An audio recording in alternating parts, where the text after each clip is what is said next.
Before we begin prototyping our app in Principle, we need to make sure the assets and the screens are ready to go. So a few things to note here. The symbols will come in as individual shape elements here.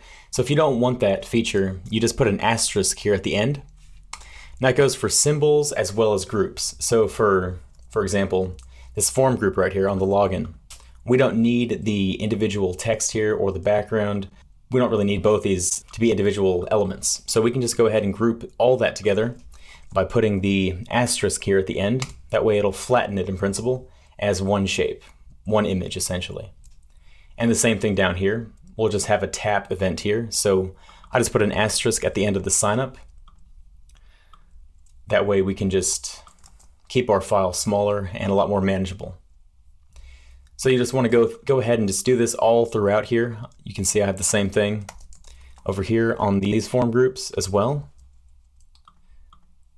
So another thing to note is that for this album artwork to shrink down to the smaller version, we're going to want to keep the names consistent. So this is called album artwork, and this is called album artwork. So when we go ahead and make the transition in Principle, it'll have a nice smooth easing there for us instead of a instant transition.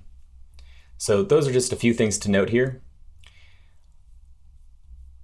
I also put a background on these guys here because they're going to be sliding out. So you can see this background shape on all of these. So for the feed, profile, and settings, each have backgrounds.